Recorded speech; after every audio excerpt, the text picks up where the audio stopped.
શ્રાવણ મહિનાનો બીજો સોમવાર છે અને આજે એટલી સનાતનને જે માન્યાવાળા માણસો આપણા બધા આજે બહોળી સંખ્યામાં દાદાને ત્યાં કને બહુ ખૂબ ભીડ થઈ, ખૂબ સારો લાભ લીધો અને આરતી પણ બધાને ખૂબ ખૂબ ધન્યવાદ કરીને બહુ ધૂમધામથી આરતી થઈ ઉજાવી. ભસ્મ આરતીનો મહિમા બહુ જ મોટો છે એટલે આજે સર્વે લોકો આપણા સનાતન ધર્મને માન્યાવાળા બહોળી સંખ્યામાં હાજર રહ્યા. यहाँ महिला मंडल द्वारा रोज भजन कीर्तन थाय छे। હવે રોજ થાય છે મહિલા મંડળ દ્વારા ભજન કીર્તન થાય છે. રોજ સાંજના પણ આરતીમાં માણસો બહુ બહોળી સંખ્યામાં હાજર રહે છે. महादेव की जय। हर श्रावण महीने में सोमवार जो असां अलग अलग प्रकार जा दर्शन करायूं था। महादेव की इच्छा से जो महादेव हुकुम करी एने साथे मने कयूं था। आज भस्म आरती हुई, अगले सोमवार थी अलग हुई, हाणे वारी बी अलग कई था। दर श्रावण महीने में दर सोमवार जो घणी जो भक्ति जी हिसाबे जो महादेव सदा एने साथे सारो श्रृंगार करीने मेणी के दर्शन कराए था। महादेव एड़ा सदा मेणी के आशीर्वाद दिए कि भरे सुख शांति से जीवे। दरबारे भस्म आरती कर्यो था के? हाँ, भस्म आरती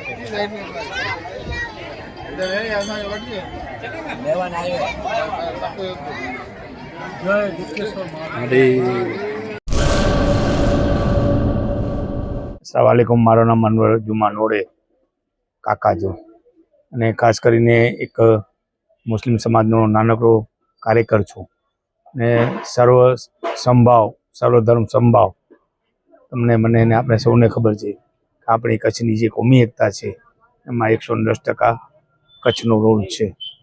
રહી વાત આવતીકાલની કે 26/8/2024ના બુધવારના મોહમ્મદ પૈગંબરનો દિવસ છે.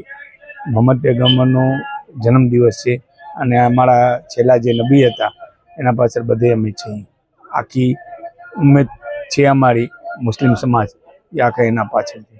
ખાસ કરીને જ્યારે મોહમ્મદ પૈગંબરનો જન્મદિવસની વાત આવશે ત્યારે ઘણા માણસો એને ઈદનો કહે છે વગેરે વગેરે ઘણી બે ત્રણ અલગ અલગ ટાઈપનો કહે છે, પણ આ હકીકતમાં 110% ઈદે મિલાદ છે કે મોહમ્મદ પૈગંબરનો જન્મદિવસ છે.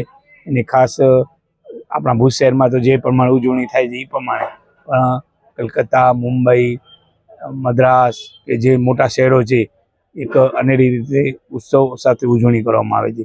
ખાસ કરીને અત્યારે આપ સોશિયલ મીડિયા દ્વારા જુઓ છો કે મુંબઈમાં તો બેદ રોનક હોય છે કે જાણે કોઈ મોટો પ્રસંગ હોય મુસ્લિમ સમાજનો. 110% હું હા કહીશ કે મુસ્લિમ સમાજનો મોટો પ્રસંગ છે. મોટા શહેરો જે અમદાવાદ છે, સુરત છે, રાજકોટ છે ત્યાં પણ શાનદાર રીતે ઉજવણી કરવામાં આવે છે. એના ભાગરૂપે કચ્છ ભુજમાં પણ એની ઉજવણી કરવામાં આવે છે. કાલે જ્યારે મોહમ્મદ પૈગંબરનો જન્મદિવસ છે ત્યારે હું દરેક મુસ્લિમ સમાજને સર્વ સમાજને હાર્દિક શુભેચ્છા આપું છું. ને ખાસ કરીને અમારા વર્ષમાં 4 મહત્ત્વના તહેવાર હોય છે ને એ તહેવાર એવા હોય છે સાદગી, શાલીનતા અને સદગુણના હોય છે. ક્યાં પણ ઘોંઘાટ, કોઈ પણ ફેશન, કોઈ પણ જાતનું એમાં નિર્વિવાદ એક શાંતિ રીતે સારી રીતે આપણે ઉજવીએ એવો એક અમારા પ્રસંગ હોય છે. ખાસ કરીને મોહમ્મદ પૈગંબરનો જન્મદિવસ છે તો અમે એને જેવી રીતે શાનદાર રીતે સારી રીતે ઉજવીએ અને ગરીબો જે પણ હોય ગરીબને એને જે યથાશક્તિ પ્રમાણે બંધ મુઠ્ઠી કરીને આપવાનું હોય.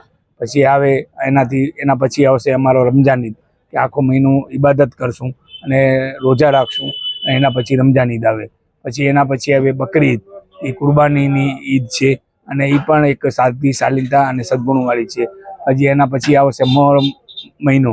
એ મને આપણે ખબર છે કે હસન ને હુસૈનની જે કુરબાની હતી, જે શહાદત આપી આખી દુનિયામાં શહાદત આપી, એના ભાગરૂપે ઉજવણી કરવામાં આવે છે. દસ મજલિસો ભરાવવામાં આવે છે. અમારા તહેવારો, મુસ્લિમ સમાજના તહેવારની વાત કરી તો એકદમ શાલીનતા, સદગુણ અને એકદમ સારી રીતે દરેક સમાજે આપણે શાસક આપીને ઉજવણી કરી છે. એના ભાગરૂપે આવતીકાલે પણ એકબીજાને હળી મળી ને આપણે શાનદાર રીતે ઉજવણી કરશું. અને જ્યારે મોહમ્મદ પૈગંબરનો દિવસ છે ત્યારે દરેક મુસ્લિમ સમાજને હું હાર્દિક શુભેચ્છા આપું છું. અલ્લાહની જાત લોકોને કાયમી સુખમય રાખે એવી દુઆ કરું છું.